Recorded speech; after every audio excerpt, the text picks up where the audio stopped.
Olá, turma, saudades! Hoje nós vamos abordar o tema efeito materno e herança extracromossômica. Os gametas, tanto aqueles masculinos e femininos, que são gametas haploides com número de cromossomo reduzido para o número N, são equivalentes em relação à constituição dos genes que carregam. Isso pode ser facilmente constatado por meio de alguns exemplos. Um exemplo bem fácil de entender que cada um dos parentais envolvido em um cruzamento, eles participam igualmente com a contribuição de determinados genes para a manifestação fenotípica da descendência, pode ser visto nesse exemplo. Inclusive, a gente já usou ele para mostrar as interações alélicas do tipo codominância, onde nesse exemplo, a gente percebe perfeitamente que cada um dos parentais envolvidos nesse cruzamento possui um determinado alelo responsável pela cor da pelagem, tanto a cor branca quanto o outro parental com a cor avermelhada, e cada um contribui com um determinado alelo que pode ser facilmente detectado em sua progênie. Então, nesse slide, a gente vê que cada um dos parentais envolvido em um cruzamento, ele contribui de forma equivalente com genes que vão estar presentes na sua progênie. E a combinação com que esses alelos vão se interagir é que vai permitir as diferentes manifestações conforme a interação entre eles. Como nesse caso nós já sabemos que a interação do tipo codominante, a gente percebe que é visível nessa progênie, no filho, a manifestação do gene, aquele que foi transferido por meio do gameta materno e também aquele que foi transferido por meio do gameta paterno. Então, o exemplo mostrado nessa raça de bovinos, a gente viu que essa manifestação e a constatação da contribuição de alelos paternos e maternos contribuindo em uma manifestação fenotípica, isso se dá devido àqueles genes que estão presentes no núcleo e que se comportam de acordo com as leis cromossômicas da meiose, conforme nós conhecemos, e está relacionado também com aquela segregação mendeliana. Pois é, a maioria das características, conforme nós conhecemos, são transmitidas devido a genes nucleares. Porém, existem algumas características, não muitas, mas existem algumas características que elas são transmitidas devido a genes presentes no citoplasma do gameta. E também, além desses genes presentes no citoplasma, existem produtos gênicos, ou seja, proteínas presentes no citoplasma que são transmitidas de mãe para filho. Nesta figura, a gente tem um óvulo e tem um espermatozoide. A gente percebe que no óvulo está sendo identificado o DNA nuclear, aquele DNA presente no núcleo, e algumas mitocôndrias. As mitocôndrias, como nós já sabemos, possuem seu próprio DNA, principalmente relacionado com o funcionamento dessas organelas. Um exemplo, na produção de energia, que é exercida pela mitocôndria. Enquanto o espermatozoide, a gente vê que o volume de mitocôndria presente é bem mais limitado, mas é relacionado com a energia que é necessária para a sua movimentação. E o DNA nuclear. Então, durante a fertilização, esse espermatozoide, ele contribui principalmente com o DNA nuclear. Essa cauda que é mostrada, geralmente ele não chega a penetrar no óvulo, então a contribuição na formação do novo indivíduo em relação às mitocôndrias e os produtos gênicos, as proteínas presentes nesse citoplasma do óvulo, serão transmitidas diretamente de mãe para filhos. E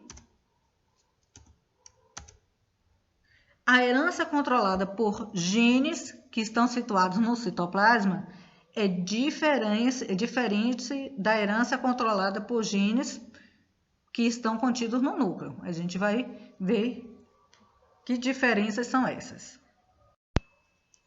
Então, como nós estávamos falando, a a forma de herança desses genes e desses produtos genes presentes no citoplasma do óvulo, ela é transmitida de forma diferente aquela forma que é controlada pelos genes nucleares, conforme nós vimos durante o mendelismo, essas transmissões desses genes presentes nos parentais puros para os híbridos, para F2. No caso da herança devido a produtos ou genes presentes no citoplasma, ele pode ser verificar principalmente por meio de realização de um cruzamento que é chamado recíproco. A gente vai mostrar aqui para vocês o que é esse cruzamento recíproco. Nesse tipo de cruzamento, o genitor materno e paterno, ora ele é usado como macho, ora ele é usado como fêmea, em que apresenta determinadas características contrastantes. Nesse slide, a gente está apresentando um exemplo de cruzamento recíproco que é bem didático e de fácil compreensão. Aqui a gente tem aves que apresentam dois tipos de plumagem, não barrada e barrada. No meu lado esquerdo eu tenho um macho, um cruzamento que o macho é usado como aquele que possui o fenótipo plumagem não barrada e a fêmea com a plumagem barrada.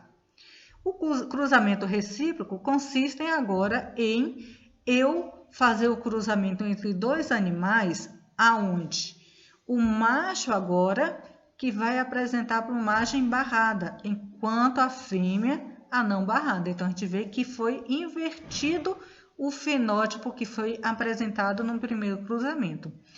Quando a gente realiza esse cruzamento recíproco e o resultado do F1 é idêntico nos dois tipos de cruzamento, vamos supor, se no meu F1 aqui, ele fosse, por exemplo, barrado, tanto no primeiro cruzamento quanto no segundo, desse o mesmo fenótipo, né, plumagem barrada, e isso nos diz que a herança é devido aos genes presentes no núcleo, conforme nós estudamos com o mendelismo. Porém, se no primeiro cruzamento eu tenho a descendência aqui, meu F1, com a plumagem barrada, e no cruzamento recíproco, os meus descendentes aqui saem com a plumagem não barrada, ou seja, com fenótipos que variam de um cruzamento para o seu recíproco, isso é uma evidência de que está ocorrendo uma herança devido a efeitos citoplasmáticos. O que são esses efeitos citoplasmáticos? São efeitos devido a proteínas que estão presentes no citoplasma ou então a genes presentes nesse citoplasma.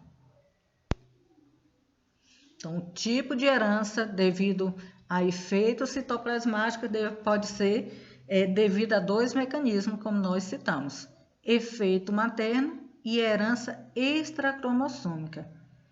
O efeito materno é devido a produtos de genes nucleares que estão presentes no citoplasma, como as proteínas que nós já nos referimos aqui.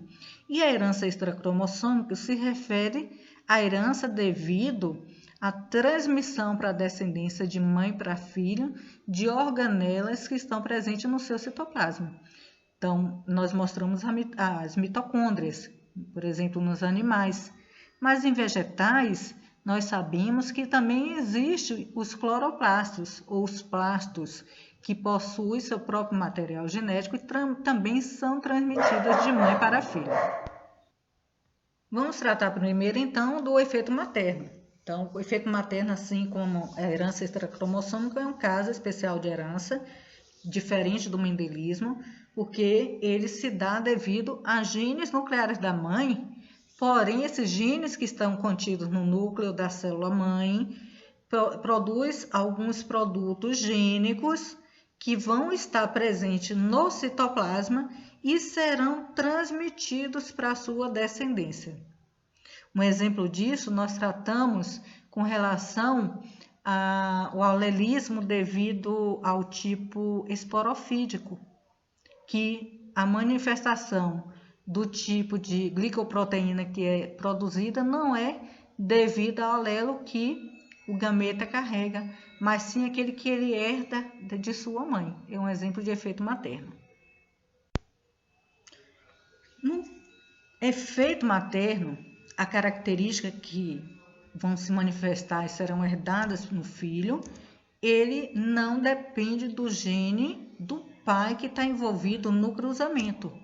Porém, isso só ocorre por uma ou no máximo 2 gerações. Depois disso, aqueles genes que ele herdou no pai que não se manifestou na primeira geração ou na segunda, ele passa a se manifestar com certo atraso.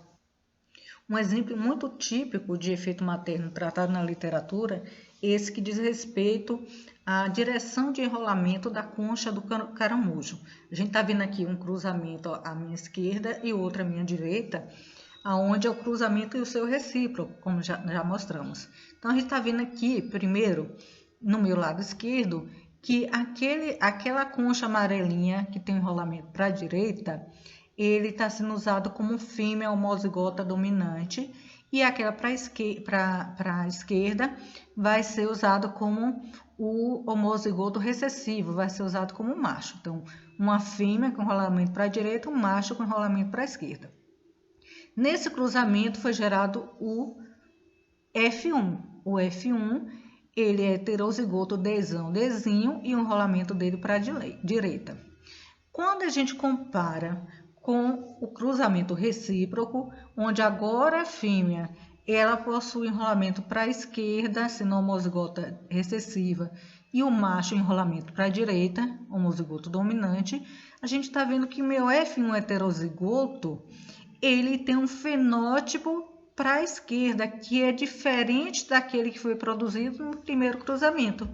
Mas quando a gente compara o heterozigoto com ambos os parentais em ambos os cruzamentos, a gente vai perceber que no primeiro cruzamento, a posição de enrolamento da concha do caramujo, ele está assumindo a mesma posição de enrolamento da mãe. No segundo cruzamento, que é o cruzamento recíproco, da mesma forma, ele está assumindo a posição de enrolamento, que é aquele que é verificado na mãe também. Embora ele esteja, tanto no cruzamento quanto no recíproco, recebendo o gene Dzão, que é o gene responsável pela direção de enrolamento, como já existia produtos gênicos, proteínas, relacionado ao enrolamento para direito, no caso do primeiro cruzamento, ou esquerdo, que ele herdou diretamente da mãe, esse alelo Dzão que ele herdou aqui no segundo cruzamento do macho, a princípio não interfere na manifestação do enrolamento, que o segundo cruzamento, devido ao gene que ele possui, deveria ser para a direita também. Só que ele está manifestando o cruzamento, que é aquele determinada pelo citoplasma do óvulo que deu origem a esse caramujo. No citoplasma do óvulo já existia componentes proteicos que direcionava o que ele herdou da mãe, né, o enrolamento para a esquerda. Então, esse alelo Dzão que condiciona o enrolamento para a direita, que ele herdou do pai no segundo cruzamento, não interferiu, porque antes da concepção já existia no citoplasma do óvulo produtos do gene materno que já determinavam o enrolamento para a esquerda. Por isso que o gene do pai, o alelo do pai, herdado no F1, não influenciou em relação à posição do seu enrolamento. Quando a gente percebe o cruzamento entre esses dois F1, heterozigotos, um com o enrolamento para a direita e outro para a esquerda, a gente vai verificar que na geração F2, todos os indivíduos vão produzir um único fenótipo, que é aquele que condiciona, e 3 genótipos, né, diferentes, todos com única posição de enrolamento, que é o enrolamento para a direita. Só que são 3 genótipos, Dzão, Dzão, Dzão, Dzinho e Dzinho, Dzinho. O Dzinho, Dzinho é aquele fenótipo em que o enrolamento deveria ser para a esquerda e ele está com enrolamento para a direita. Isso porque ele está manifestando na F2 o fenótipo que ele deveria ter manifestado na F1. Na F1, se a herança fosse mendeliana convencional, conforme nós já estudamos, todos os indivíduos Dzão, Dzinho aqui, ó, dos dois cruzamentos, deveriam ter o posicionamento para a direita.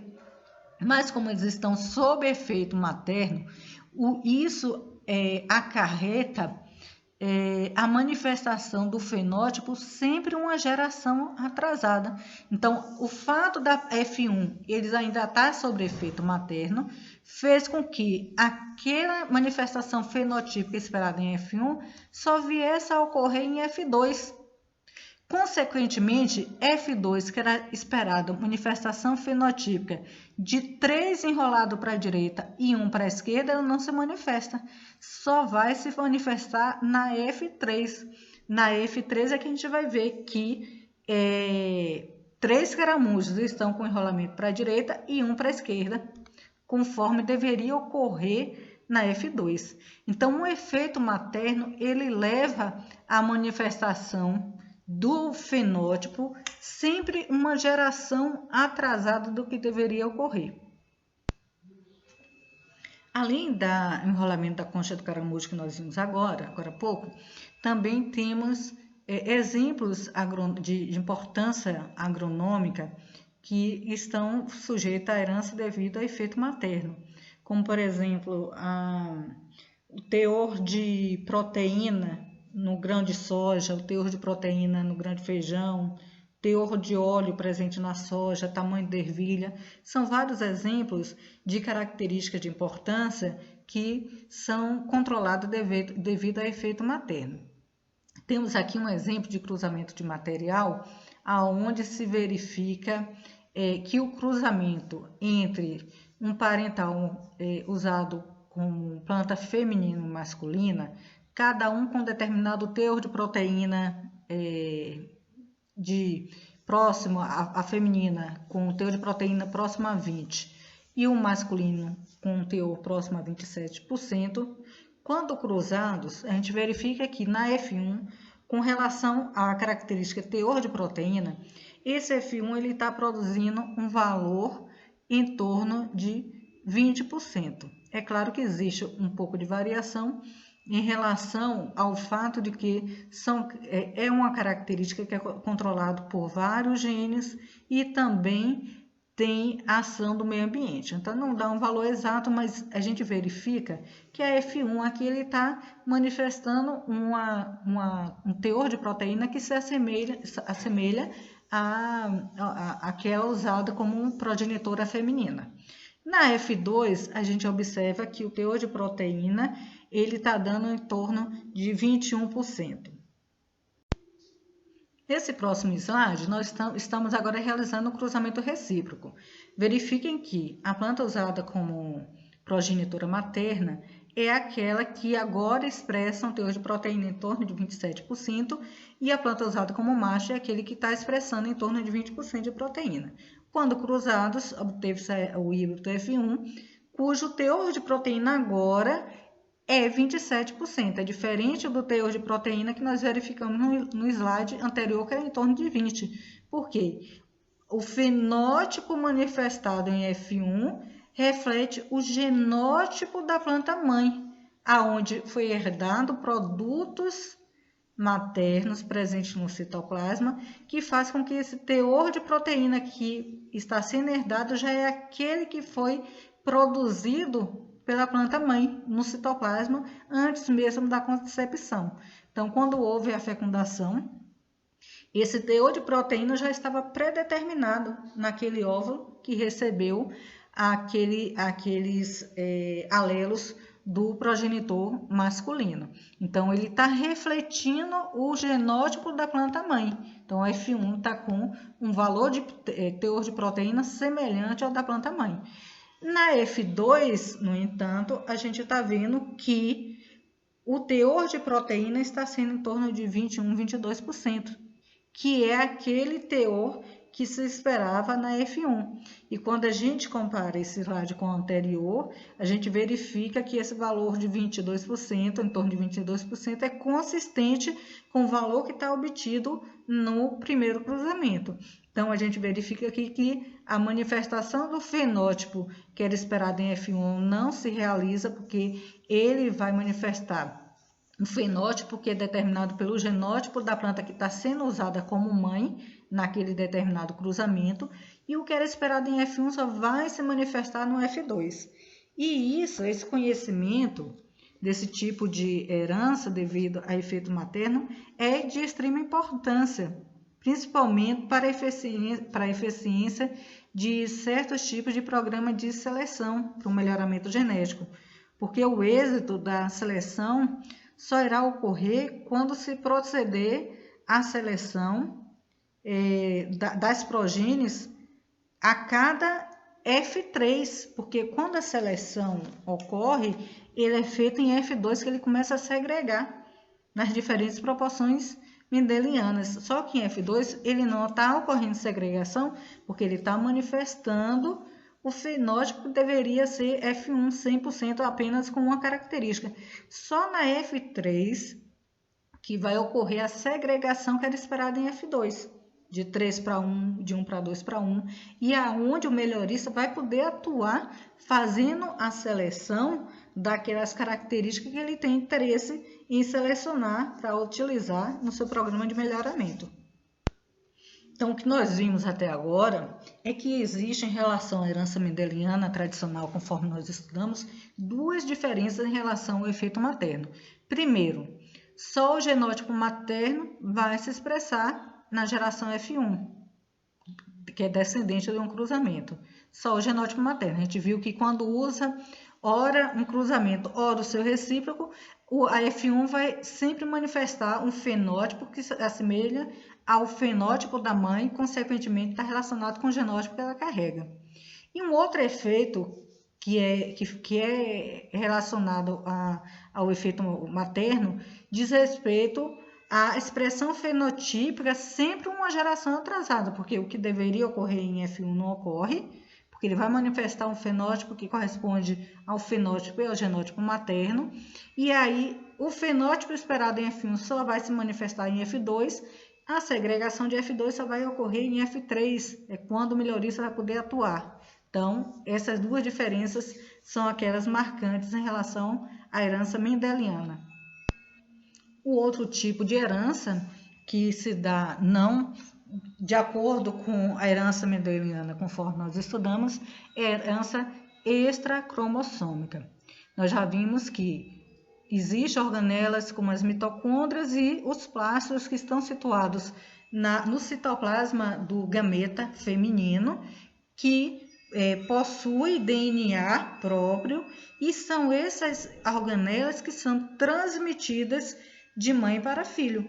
Como essas organelas possuem genes, existem determinados genes que estão relacionados com algumas características de interesse na área vegetal, que podem ser transmitidos de mãe para filho, devido à herança extracromossômica. Essa imagem aqui é mais para a gente relembrar um pouco da estrutura das mitocôndrias e os cloroplastos presentes nos vegetais. E só relembrando aqui, a gente vê aqui nessa figura no lado esquerdo uma mitocôndria ampliada com o DNA mitocondrial, que é um DNA circular, assim como os cloroplastos presentes nos vegetais também possuem DNA que são circular, que está muito também relacionado com a origem que se diz de simbiose com bactérias num passado remoto, onde essas organelas elas foram incorporadas às células eucarióticas e se adaptaram e vivem em simbiose até os dias atuais como organelas presentes nessas estruturas celulares. E o DNA que essas organelas carregam, elas possuem função de replicação do material genético independente Assim como a gente aprendeu que no núcleo o DNA se replica, faz uma cópia de si mesmo, também nessas organelas está ocorrendo essa replicação, ou seja, duplicação da informação genética e também a transcrição dessa informação genética para a produção de proteínas. Tudo isso independente do DNA nuclear. Então, elas possuem genes relacionados com funções que elas desempenham, tanto na produção de energia quanto na fotossíntese, que é realizada pelos cloroplastos, onde as proteínas que vão atuar nesses processos são independentes, ela não depende dessas proteínas, que essas proteínas sejam produzidas pelo DNA presente no núcleo da célula para que elas sejam abastecidas para que realizem suas funções. Não, elas têm seus próprios genes que produzem as proteínas que elas precisam para exercer as funções que elas desempenham dentro da célula. Assim como nós verificamos para o efeito materno na herança extracromossômica, os descendentes de um cruzamento ele vai receber o óvulo que é aquele transmitido pela mãe, a mãe que transmite o óvulo. E nós já sabíamos que o óvulo transmitido pela mãe contém organelas, onde essas organelas possuem DNA com diferentes genes relacionados com a função que aquela organela desempenha. Mas os genes contidos nessas organelas não são só aqueles relacionados com a função. Existem genes que estão relacionados com o desempenho agronômico de algumas espécies vegetais, por exemplo, que são importantes e são amplamente explorados por melhoristas na transmissão de características que se dá principalmente de mãe para filho. Alguns genes situados nos plastos ou cloroplastos, eu falo muito plasto porque é aquele plasto que dá origem aos demais, aos cloroplastos, amiloplastos, assim sucessivamente. Então, os genes localizados nessas organelas já são conhecidos como aqueles responsáveis pela produção de RNA ribossômico, que é o ribossomo que vai atuar na produção de proteínas dentro do próprio cloroplastos. Também há genes relacionados com a produção de enzimas que participam da fotossíntese que é exercida pelos cloroplastos. E foi descoberta também em ervas daninhas, como se usa muito o herbicida, para eliminação de mato, foi observado que algumas ervas daninhas eram resistentes a herbicidas e não morriam. E aí, quando foi estudado geneticamente a herança para essa característica, foi identificado que nos plastos estão contidos genes que estão relacionados a essa herança de resistência a herbicida. E aí, em melhoramento genético, tem sido amplamente explorado essa característica de resistência, porque o interesse que se tem é a produção de plantas cultivadas que sejam o quê? Resistentes às herbicidas. Para isso, é necessário, então, que sejam realizados cruzamentos específicos de forma a transferir esses genes de resistência para as plantas cultivadas, conforme nós vamos mostrar, tá? Então, principalmente essa resistência é muito verificado por o grupo de herbicidas das triazinas, que é amplamente utilizado na agricultura.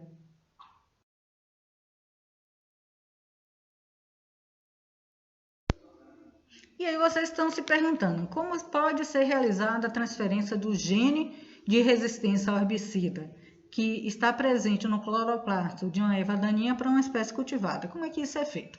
Se a gente estivesse lidando com o gene situado no cromossomo, essa transferência seria fácil, de forma tradicional, conforme nós já praticamos, onde se tem as plantas puras, com as características de interesse, que são cruzadas para obter F1. O cruzamento da geração F1 entre si vai obter F2, com a segregação desejada, para que a gente possa realizar nessa geração segregante a seleção daquelas que apresentam a característica de interesse, para que possa ser perpetuada.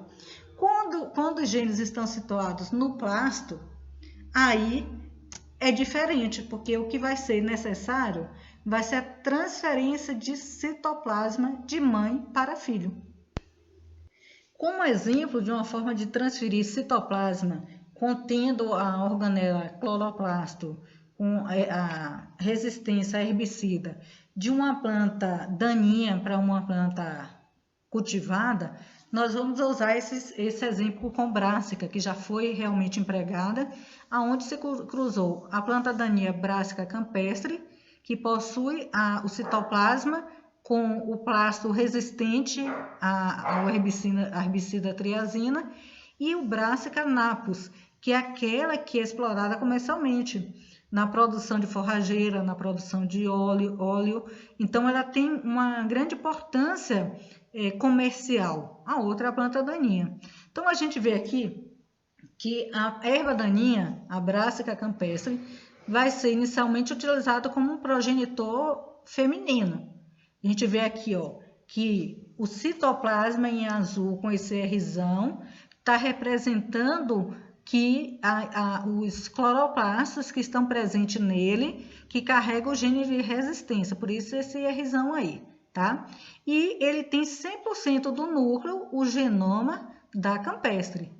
No progenitor masculino, a gente está vendo que ele tem 100% do seu genoma no núcleo de napus, a espécie cultivada, porém seu citoplasma em branco é susceptível ao herbicida. Então, realizado o cruzamento do progenitor feminino e masculino, sendo que aquela que está sendo usada como progenitora feminina é que contém o citoplasma com o gene de resistência, é obtida a geração F1. Na geração F1, a gente verifica então que foi transferido da mãe para o filho F1 o citoplasma com as organelas de resistência e o genoma agora ela vai ter 50% dos cromossomos com os alelos herdados do campestre e 50% do genoma vai ter os alelos dos genes herdados da napus. Um híbrido entre as duas espécies, porém com citoplasma resistente. O que se faz agora em diante é sempre usar como progenitora feminina aquele que possui o citoplasma com genes de resistência. Então, esse F1 ele vai ser cruzado, ou retrocruzado, na verdade, com o progenitor Brassica napus, que é o progenitor masculino e que possui no seu genoma os genes relacionados com a alta produção de óleo, a alta produção de forrageira, que são aquelas características de interesse comercial. Então, o F1 foi retrocruzado com B napus, e aí, nesse primeiro cruzamento da F1, o retrocruzamento da F1 com B napus, a gente já vai restabelecer aqui um genoma onde a gente tem 25% da B campestre no seu DNA e 75% das características agronômicas de Brassica napus. Como o F1 foi utilizado como progenitor feminino, ele transferiu, então, nesse retrocruzamento, o citoplasma com genes de resistência. E aí, o que se faz agora em diante é sempre usar aquele que possui o citoplasma como progenitor feminino, como progenitor materno, cruzado sempre como progenitor paterno, como pai, aquele que possui no núcleo genes de interesse comercial. Então, novamente, vai ser retrocruzado com o progenitor materno, Brassica napus, para a obtenção da geração seguinte. A gente está vendo aqui que foi realizado 5 retrocruzamentos de F1 com Brassica napus. No final desses 5 retrocruzamentos, sempre usando como progenitor feminino aquele que possui a resistência, com aquele que possui o núcleo com os genes de interesse comercial, como macho.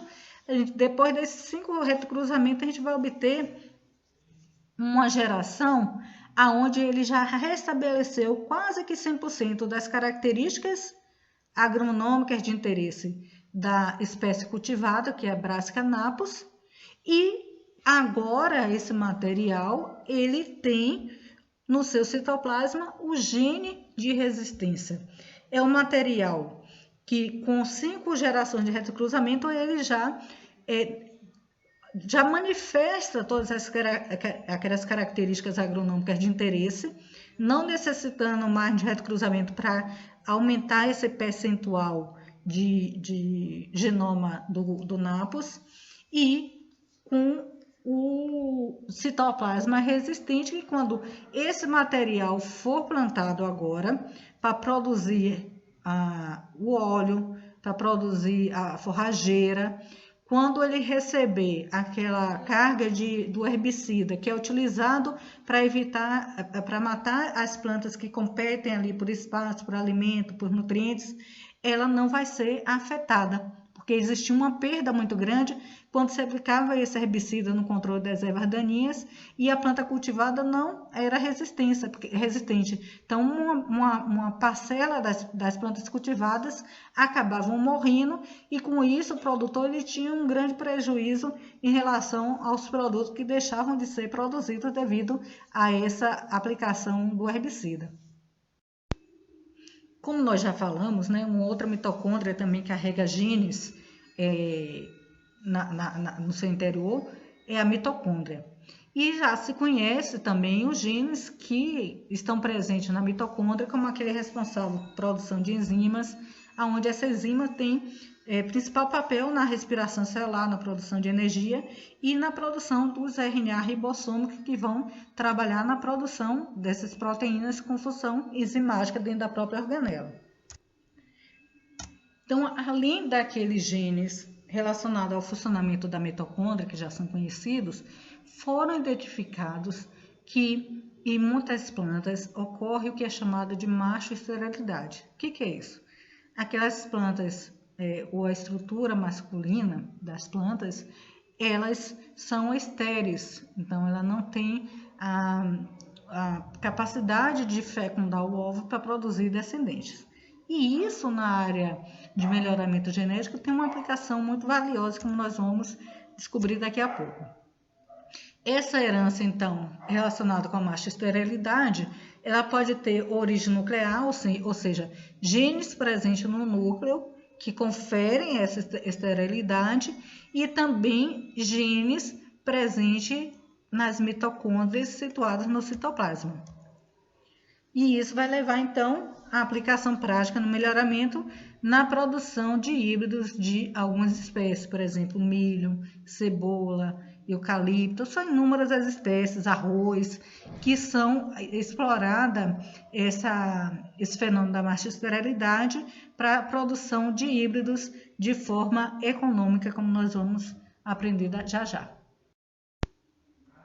Para verificarmos como se dá a transferência de citoplasma macho estéril, nós vamos usar como exemplo o milho, que já é amplamente conhecido esse fenômeno, estudado, explorado, e existem no milho 3 tipos de citoplasma macho estéril, o T, o S e o C.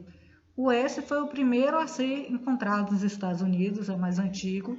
O T depois foi verificado em milho no Texas, e o C foi devido a milhos com macho-esterilidades verificada aqui no Brasil.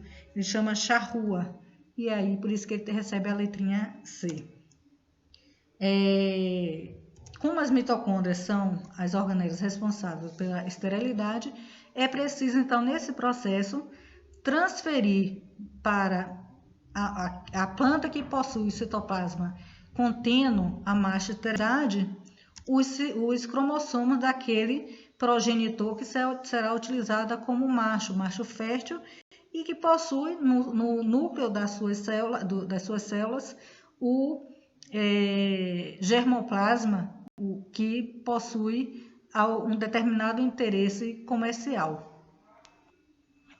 Diante da importância da esterilidade masculina citoplasmática para a produção de híbridos, é imprescindível, então, que a gente conheça o procedimento de sua transferência de uma linhagem para outra ou de um genitor para outro, a fim de caracterizar seu emprego no melhoramento de plantas. Então, a gente tem como exemplo, no nossos slides, duas linhagens de milho, a linhagem A e a linhagem B, cada uma com suas particularidades, mas o que se pretende nesse melhoramento genético é que se tenha, no final do processo de melhoramento, uma planta que tenha as características genéticas exploradas comercialmente da linhagem B, porém com o citoplasma macho estéril que é verificado na linhagem A. Assim como nós vimos que foi realizada o cruzamento usando a resistência a herbicida, aonde o progenitor feminino era sempre usado como aquele que transmitia o citoplasma resistente, aqui também a gente vai usar a linhagem A, que é aquela que possui no seu citoplasma as mitocôndrias que conferem a esterilidade masculina com a progenitora feminina em todos os cruzamentos. Em todos os cruzamentos não, nesse primeiro cruzamento. E a linhagem B, que é aquele que possui os genes responsáveis pelas características de interesse comercial, mas que é normal, como o progenitor masculino. Então, nesse primeiro cruzamento com linhagem macho estéreo A com a linhagem B, normal, a gente vai obter a primeira geração filial, a F1, portanto, ele vai herdar da mãe, que é a linhagem A, o citoplasma macho estéreo e vai ter agora a constituição genética, onde 50% dos cromossomos é devido à herança de A e 50% devido à herança de B. Agora, de forma semelhante, a gente vai fazer vários retrocruzamentos de F1 com a linhagem B. Então, o primeiro cruzamento do F1 com a linhagem B, a gente vai obter uma planta onde ela vai ter o citoplasma macho estéreo, porque a F1 foi usada como progenitora feminina, e aí a gente vai ter como resultado do cruzamento de F1 com a linhagem B, uma planta que tem o citoplasma macho estéreo aqui, e 75% do seu genoma vai ser devido aos cromossomos de B, que está sendo restaurado nesse retrocruzamento, e 25% dos cromossomos de A. Novamente, vai ser feito outros cruzamentos com o genitor de linhagem B, usado como macho, e no final de 5 retrocruzamentos, como verificado no exemplo de transferência de cloroplastas, aqui também para mitocôndria, a gente verifica que depois de 5 retrocruzamentos, a gente restabelece mais de 98% da linhagem B. As características genéticas da linhagem B vai estar representada aqui nesse descendente. E ele vai conter agora um citoplasma que é macho estéreo. E aí, com esses 5 retrocruzamentos, já foi restabelecida todas as características agronômicas importantes para a linhagem B, não se tem necessidade de ter um dispêndio de tempo, de recursos, de energia para continuar apurando esse genoma. E aí ele já serviria para ser utilizado nos programas de melhoramento genético. O que exatamente se quer quando se produz uma planta, seja ela de milho, de cebola, de eucalipto, de arroz ou de outra espécie que tenha essa característica que possa ser transferida? O que se quer quando se transfere um citoplasma macho estéreo para uma planta de interesse comercial? O que se quer é facilitar na produção de híbridos. Por exemplo, em milho, para que eu faça o cruzamento entre duas linhagens, para que não ocorra autofecundação, porque é uma planta que também pode se autofecundar, e promova a produção de determinados híbridos, é necessário um procedimento manual de retirada do pendão, que é essa finalização aqui dessa representação na planta em amarelo, em que é a inflorescência masculina. Então esse pendão ele precisa ser manualmente removido para que a planta ela não tenha a capacidade de se autofecundar. Esse procedimento é um procedimento que é dispendioso, requer tempo, requer mão de obra para contratação, para que sejam retirada então a inflorescência masculina, para que essa planta ela sirva como progenitora feminina apenas. Mas se eu obtenho uma planta que naturalmente ela é macho estéril, ou seja, ela não vai ser capaz de produzir pólens que possa se autofecundar. Então, se eu tenho essa possibilidade de naturalmente obter plantas que são macho estéreis, eu posso realizar cruzamentos direcionados para a produção de híbrido, aonde é dispensado essa etapa de despendoamento, tornando o procedimento muito mais simples e muito mais barato. Nesse slide, eu estou mostrando simultaneamente como é produzido um híbrido duplo, aonde para isso são empregados cruzamentos, levando em consideração o citoplasma macho estéril, citoplasma também macho fértil, mas também aquele gene de macho esterilidade que está presente no núcleo. Então, vamos analisar cada uma delas aqui para vocês entenderem. Então, no meu lado esquerdo, eu tenho uma linhagem 1 usada como fêmea e a linhagem 2 usada como macho. Nós verificamos que na linhagem 1, que é a fêmea, ela tem o citoplasma macho estéril, por isso que ela é utilizada como fêmea, porque só o aparelho reprodutor feminino é que é viável. E além disso, no seu núcleo, ela tem os genes nucleares que também conferem a macho esterilidade. Então, ela tem a macho esterilidade tanto no citoplasma quanto no gene do núcleo. Na linhagem 2, usado como planta macho, ele é fértil, tanto o citoplasma dele é um citoplasma com a organela que confere a fertilidade, quanto o gene que está presente no núcleo, representado pelo Rzão.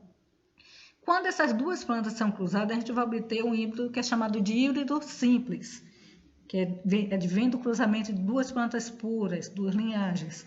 E aí, o meu híbrido simples, ele herdou, porque foi usada como progenitora feminina, que é planta que possui a macho esterilidade citoplasmática, ele herdou o citoplasma da linhagem 1 e, com relação aos genes nucleares, ele herdou o alelo Rzão do pai e o Rzinho da mãe. Então, apesar dele ser uma planta que tem o citoplasma macho estéril, para um melhorista era interessante que ele tivesse um gene no núcleo que pudesse restaurar a fertilidade nesse híbrido simples. Agora, verificando o cruzamento entre a linhagem 3, usada como fêmea, e a linhagem 4, usada como macho. Quando a gente verifica as características genéticas da linhagem 3, a gente vê que ela possui um citoplasma macho estéril e no seu núcleo também os genes que estão presentes, a combinação homozigótica, é a que confere macho esterilidade nuclear também. Então, essa planta ela vai ser usada como planta feminina, em que ela é presente, plantada em linhas alternadas com a linhagem 4, que vai ser utilizada como macho fértil. O citoplasma dele é macho fértil, tá vendo? Porém, o gene que está presente no seu núcleo é aquele também que confere esterilidade. Então, ele tem um núcleo macho estéril, macho fértil, e um gene nuclear que é aquele que confere a macho fertilidade. Então, quando eles são cruzados, é obtido um híbrido simples 2. No híbrido simples 2, a gente verifica que ele tem um genótipo R'R'zinho no seu genoma nuclear, porém, no citoplasma ele tem a macho esterilidade. Então, a gente vê que tem o híbrido simples 1 e o híbrido simples 2 agora, que precisam ser cruzados entre si para obter o híbrido duplo. Quando eu cruzo o híbrido simples, que é R'R'zinho, com o híbrido simples 2, que é R'R'zinho, eu vou obter uma geração de híbrido duplo que vai ter a combinação R'R'zinho e R'R'zinho.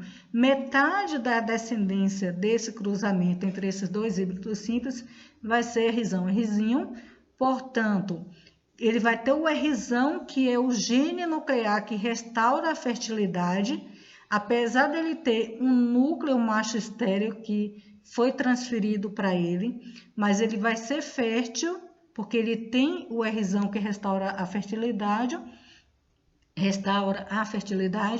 e a outra metade da população vai ser macho estéril, tanto devido ao citoplasma macho estéril, quanto aos genes nucleares também que produz a macho estéril, que na verdade ele não possui no seu núcleo o R'zão que restaura a fertilidade.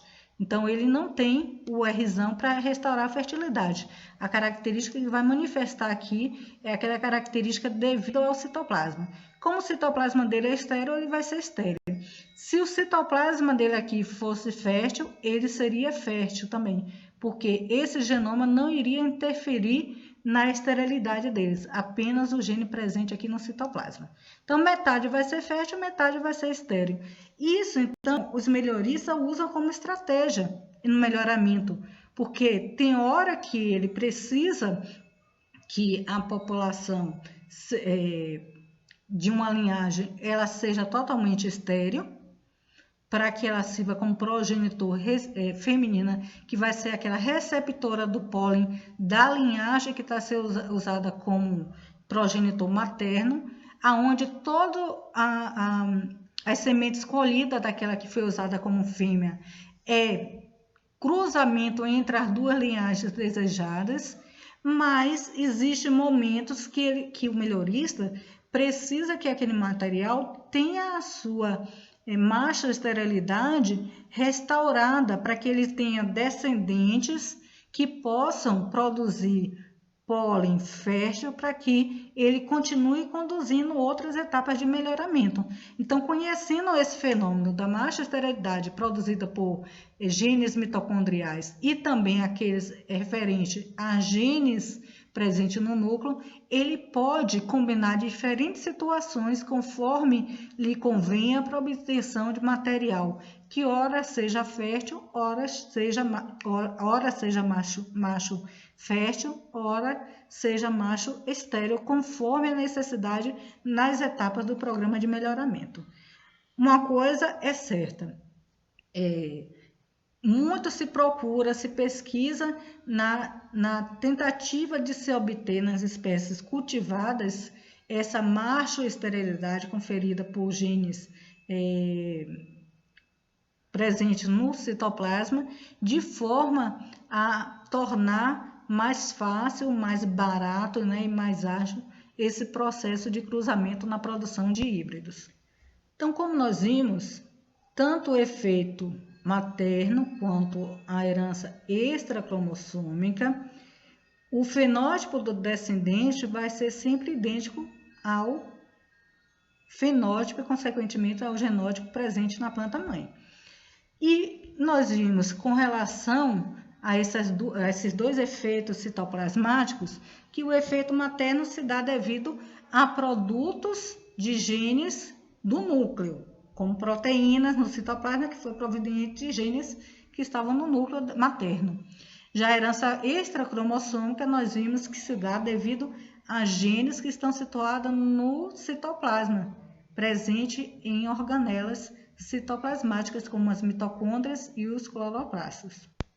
Considerando apenas o cruzamento entre os genótipos e os seus recíprocos, identificar se a herança é devido a produtos de genes nucleares ou extracromossômicos fica difícil de perceber, porque na F1 ambos vão manifestar a característica daquele progenitor materno. Então, como a gente pode fazer para diferenciar se é devido a um efeito materno ou herança extracromossômica? Então, uma forma de se identificar se o efeito é materno ou se é devido à herança extracromossômica, no efeito materno, colocamos aqui, ele irá expressar em uma geração qualquer o fenótipo determinado pelo genótipo nuclear materno da geração anterior. Ou seja, nós vimos que a manifestação fenotípica no descendente ele vai ocorrer sempre uma geração atrasada em relação ao momento que ele deveria se manifestar devido ao efeito materno. E a gente viu que, com relação à herança extracromossômica, irá expressar após vários cruzamentos sucessivos a manutenção da mesma diferença observada entre a F1 de um cruzamento e a F1 do seu recíproco.